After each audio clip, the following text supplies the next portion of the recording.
The adaptive user interface adapts the layout and content to the needs of the user.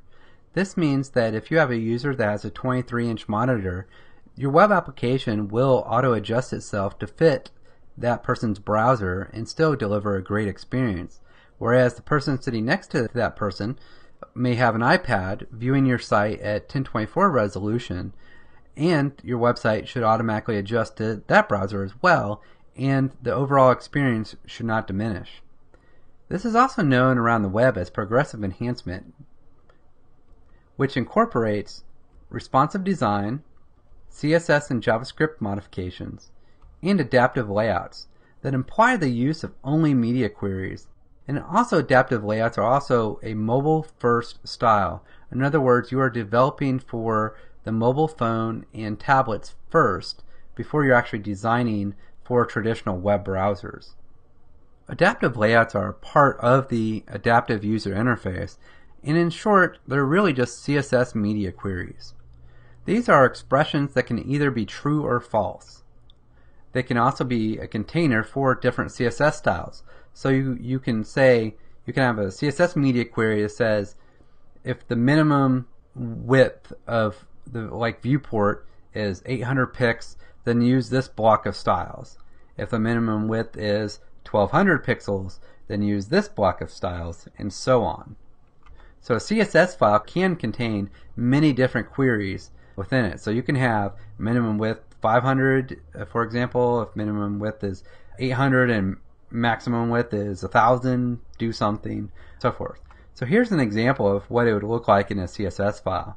Here you have the @media property, and then you have the condition of the min width colon 500 pixels, but your condition can pretty much be anything that will work here. It's not limited to just the minimum width, but that is very common. Another key part of the adaptive user interface is the responsive framework design. This is used to automatically adjust the content and size. This also uses the JavaScript, CSS, and HTML5.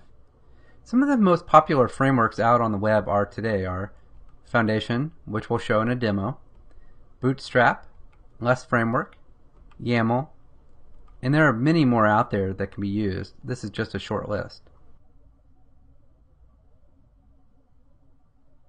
The MVC4 template actually has an adaptive user interface built into it so that out of the box you are ready to go with your adaptive user interface.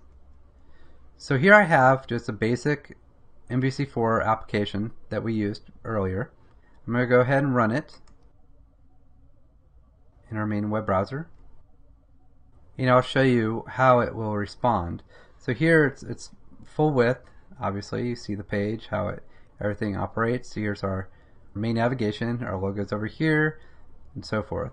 But if I minimize the browser or make it smaller, you notice that the logo now hopped in the center, our register and login buttons became links in the center, and our navigation went below that. If we go to the About page, we can see that this section that says Aside Tile actually should be over on the right side, which it is there. And that happens when the width gets large enough and the media query gets intercepted saying, oh, your width is greater than my condition, so I need to go to another style block and apply those styles. So this is an example of an adaptive user interface where it is responding to what you're doing. So this is out of the box MVC. So next, let's take a look at more responsive framework than just MVC, or what MVC gives you, and we'll use Foundation for that. So here I'm in my other project using Foundation, which is made by a company called Zurb. You can just Bing them or Google them and you'll find the latest and greatest Foundation class, or you can go to your tools, library package manager, and type in Foundation, and should be able to find them. Might need Zurb there too. There we go. Okay, so that's the earlier one. There should be 4. Here it is. Yeah, here's the version that I'm currently using within this. And this package will install all the files that you need to get running with the framework within your MVC application. Now, you don't need to do this first in developing your application. If you stay within the kind of the confines of what the normal views are, you can easily add this to your project after the fact, as long as you haven't gotten any crazy outside of the content section of your views. If you were planning getting crazy, then I would install this first. So anyways, that would be the package you want, whichever version is that they're up to these days. So when they add that, they give you a README text of here's how to add this to your project. So they tell you that the default layout that MVC comes with is this. So you need to replace that with the foundation one. And that's in your view start. The next thing you have to do is change the default theme. So you replace index, call that like index old, which I have done right here. And foundation index you want to make into index itself.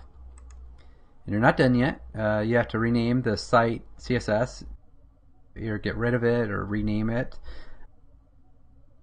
Then you have to copy this section of code into your app start bundle config, which I have done right here. So that will enable all the JavaScript framework for this responsive design. And then after you do all that, you're ready to rock and roll with it. So I'm going to use Firefox again, and I'm going to open this up and see what we get. So here's Foundation. They have their own style, like the MVC. They're different buttons.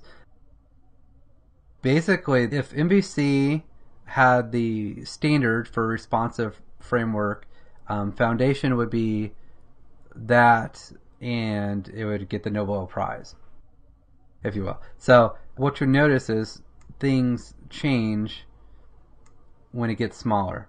So all I did was I made the screen smaller, and you see that it's auto-adjusting based on when things get smaller.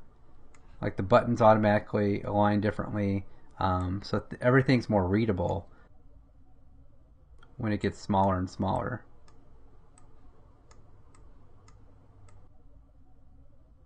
So it's a really cool framework. I really encourage you to either look into Foundation by Zurb or Bootstrap or Less Framework.